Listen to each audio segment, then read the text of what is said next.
Hello everyone, I am Tacet, and Merry Christmas Eve. So, of course, it is Christmas and a bunch of holidays this week. I will be gone as well, starting the 26th, the Thursday night this week will be the last nightly live stream that we do, and then I won't be back until a while after, I think like 2 Mondays after on the 6th, so it's going to be quite a while until we end up getting back. So just as a heads up, we won't be having obviously any streams during that time, but I will be pre-recording some videos to still have them up, as well as possibly having some free time there to go record some videos, like the Monday event video, the Friday of next week's new hero or new mythic video, and stuff like that. But anyways, today we are going to be going over the Boo Boo Bear Gems of War event, in which the Possessed Urska is added to the game. Pretty noteworthy thing about this week, other than us getting a bunch of holiday stuff through the game, is we also have ourselves the Vault event this weekend, so you'll be able to grind a lot of resources this weekend off of Explore or anywhere where you just want to go and play the game, like PvP, because you'll be able to get a bunch more gnomes, which will net you a bunch more Vault keys and gem-related resources, so a great time to go do that.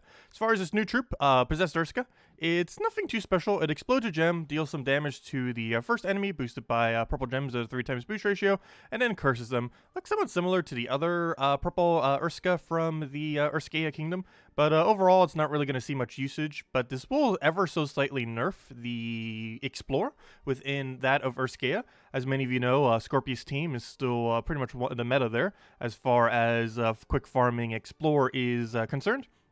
And this will ever so slightly slow it down because there's now a 25% summon on this. This will very, very rarely come into play. However, it's going to come into play enough that's going to slow down Explore there by about a minute. This will be repaired a little bit because next faction that's coming is going to be an Urskea faction, I believe 2 weeks from now. And that faction will be bringing in 4 troops. I don't believe have anything negative towards that team, so that will help repair it a little bit, since 4 more troops will be a less likely chance that this thing will pop up. But at this current moment in time, it did ever so slightly get nerfed, because if he 25% revives when you're doing that Explore, that will make it so you have to go cast a whole additional time, which can waste anywhere from about 15 to 20 seconds or so per battle that ends up occurring. And while that will very rarely end up occurring, it'll happen enough to slow you down a little bit. Won't be as annoying as something like Impervious off of the Mech Gnome when you were farming it like this weekend. However, it's still going to be an aspect that can get in the way of the speed of farming that place efficiently, but it's still viable enough that even with that ever so slight nerf, it won't really have much of an impact. Other than that, for this week, all this week, we have a Battle Crusher, or I should say for the next 4 days, that ends up giving +5 glory. So if you want to go and do a little bit of PvP to gain a little bit of extra glory, that is available. It doesn't end up giving too much, but they appear often enough that it will be worth it. And I believe it said 4 days in that. I believe it's stopping once the Vault event starts. The Vault drops don't actually overwrite Battle Crashers, but I guess they figured get rid of it by then just to not interfere, or just not to have 2 things at once. Not sure, but nonetheless, we'll still have Vault event this weekend. Other than that, 10% to all Urskea, 10% to all Urskas. This covers pretty much 20% for almost the entirety of the kingdom, as a good majority of Urskea are, of course, Urskas themselves. Pretty noteworthy thing that this actually applies to is Sentinel hero class. That's also the Thursday class event this week, but you also have 20% bonus with that stat, and it's somewhat similar to Titan, because the issue is it doesn't have a natural half mana start. However, there's a troop that does give it a half mana start. Other than that, you also get double the trade stones if you end up using Possessed Urska in PvP. If you're farming the extra 5 glory off the Battle Crasher, it might be worth considering. However, you only really need trade stones in early game and mid game. Anything further than that, you probably have stocked up on trade stones enough that you don't need them anymore. While we're on this page, underneath here, as you guys can see, we have been having some holiday stuff going on for a little while now. Right now, they're selling a Medal of Nisha for $50, so we know how much that's valued. I think it comes out to actually $16 if you count the gem value itself, or $14, I mean, if you count the actual value of the gems or so. But still, that's how much they're charging for a Medal of Nisha. Of course, they're extremely rare to end up obtaining. I believe, well, yeah, we currently only have 3. And a lot of people probably don't even have their 3 yet, so they are doing that, and they're doing something for every single day. And we'll be having a free one on Christmas as well as on New Year's Day, so we can look forward to that. So far, I haven't really found any of them to be too worth going for. This probably being one of the first ones that might be tempting to some people, though $50 for it is a little bit pricey, though. Of course, it does take forever and a half to actually farm a Medal of Nisha. That can take dozens upon dozens upon dozens of hours, and I still haven't gotten a single Nisha since we actually got all 3 of our things, so very unlucky there. But anyways, as far as event keys are probably worth skipping this week. There isn't anything too good within the drop table. If you go over to the Kingdom and go over to Urska, pretty much everything here will be available within the event key drop table with a few exceptions. Those main exceptions being, if we can get to the page. So everything here should be available in the event key drop table except for Block Jejorn, in which case he's going to be within the... what's it called? Within the event itself through the invasions this week. So you won't be able to get him through event keys. The only other thing you won't be able to get through event keys is the... Where'd it go? I know there was one other. Never mind. I thought the Guardian troop was actually from Urska. Apparently it's not, because it counts underneath Guardian. So never mind. Yeah, there's only one, and that would be the actual event trip this week. However, everything else here is available. However, everything else here is not that useful. The only thing that I would say is possibly useful, just for this week, and this week only, is the Urskila. She has a 50% mana start for all Urskas on your team. This will be very useful in both invasions, since you're stuck having to use all Urskas for your invasions, as well as the Thursday class events. This will also be helpful if you want to go upgrade Sentinel this week, as he has a 20% bonus, and this would be the way that you get him 50% mana start. This is probably the only thing actually worth going for. You can pretty much skip out on the Mythic. Currently, this place cannot be 10+ starred anyways, and Doomed Claw is pretty inconsistent to the point that you wouldn't really go out of your way to go get it. It's definitely not one of the higher priority Mythics, and you would almost never use it due to its extremely high inconsistency based on luck off of its Devour chance. And nothing else from this kingdom is really particularly useful. You pretty much would only ever use the Urskila, and that is about it as far as... using troops are concerned for the most part on a given week.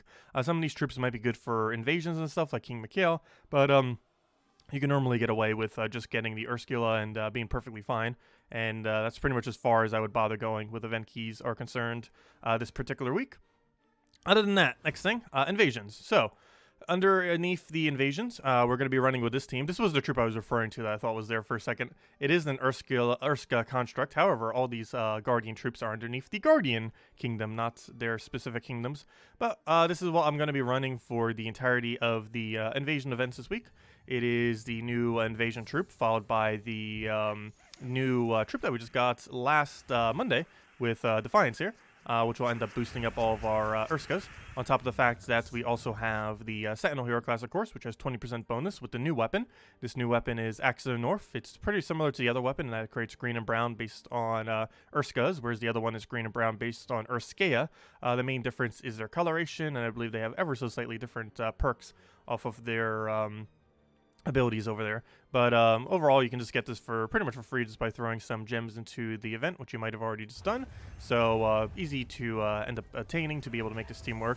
The only thing you really have to go out of your way for to obtain in this team for the most part would be to go get the Urskila. If you don't happen to get it just by buying into the packs, you would want to get it via the event keys. But then that's the only thing you really have to go out of your way for to make this team work. Everything else is available this week to be able to go and get it rolling.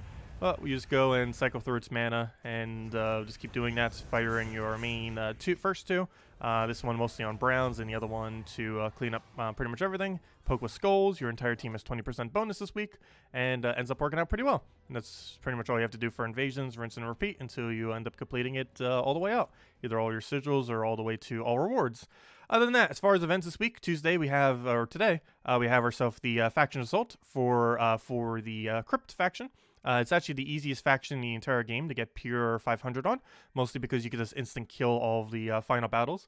Do keep in mind, this is actually one of the few factions that does not require potion effects to be able to go and complete level 500 pure faction, so do be mindful of that, since it is not going to be required, so you don't necessarily need to go really far in this event.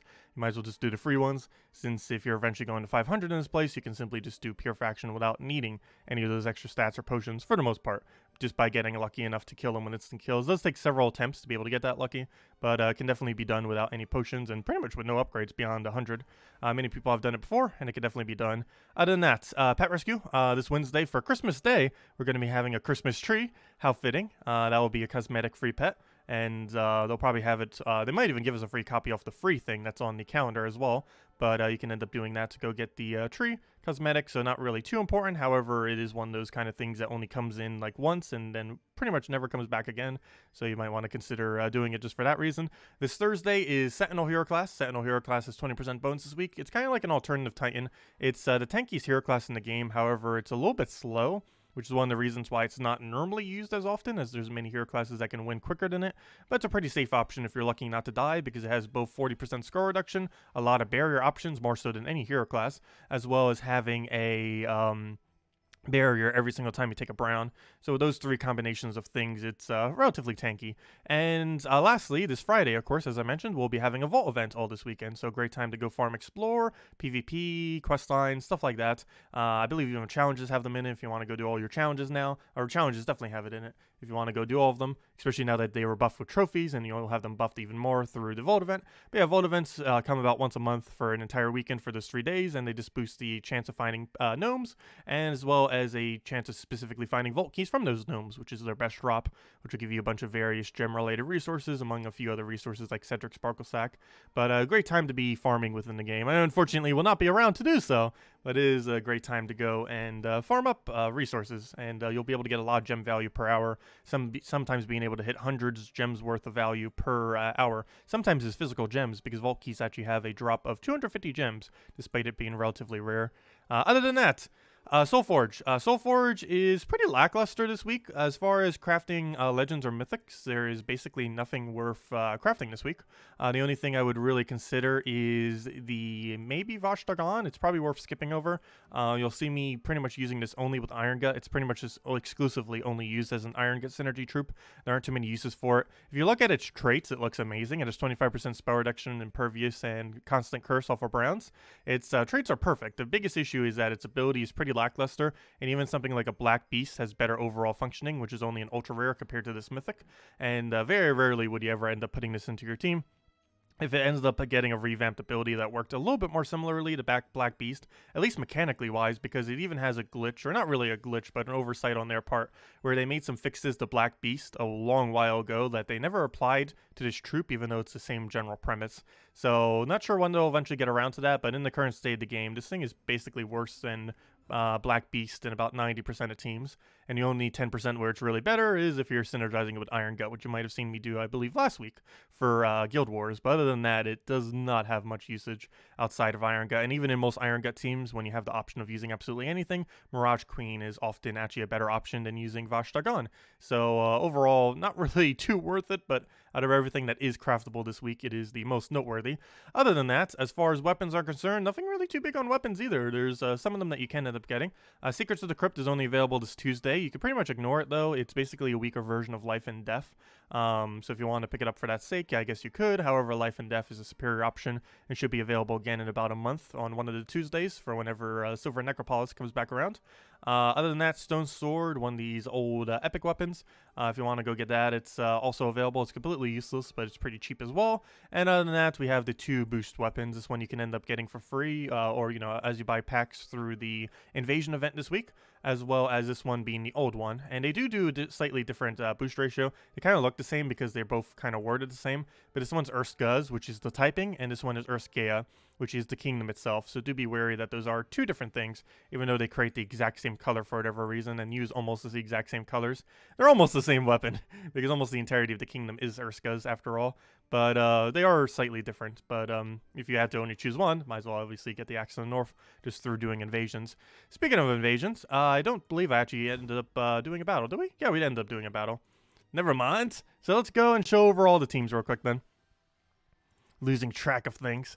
But anyways, so next thing's next. We have ourselves invasions. There's 2 different teams. One is the cheaper team, one is the more expensive. This is the cheaper team, and more so in the sense that you can use it for the lower range of the, it's not actually cheaper. It's, you could use it for the lower range of the towers, and it'll end up killing it quicker is what I mean by lower in this particular instance. But it's Mountain Crusher with 2 King Mikhail. King Mikhail not really used too often, but with 20% extra bonus, and the fact that he has a decent AoE will end up being sufficient for getting through the lower battles this week. And other than that, you would end up upgrading eventually once you reach 4+ towers into this. And this team's actually relatively cheaper than the other one, given that the only thing you really have to go out of your way for is Urskila, which you can probably get within about 50 or so event keys, or possibly less. But or possibly more. But yeah, this was the same team that we ended up just showing for the battle. Ends up working out pretty decently, and haven't had any troubles with it, and should be able to get you through all of your battles in order to get you through the event. Other than that, Pure Crypt. This was the team I was referring to. That makes it the easiest pure faction in the entire game. This uses 3 Lady Mirana and Graveseer. The reason this is so easy, in theory, is the instant kill that it has. As a 10% instant kill with a plus 2% per purple gem on the board. This ends up stacking up to be a relatively high kill chance, because if there's something like, let's say, 10 purple on the board, there's a 30% chance that will end up killing. And on top of that, it also has 65% score reduction, and that alone can help it tank like crazy. We already saw with the most recent faction, with the troop that has 65% reduction, it could basically solo the entire faction just by using 4 of them. And Lady Mirana is pretty much similar in that it even has attack reduction, so that, and combined with 65% reduction and skulls, basically makes their skulls near useless. So end up being a nice combination that you could basically just keep chipping them down with instant kills while constantly having high durability against skulls, and then the only thing you really have to worry about are their casts.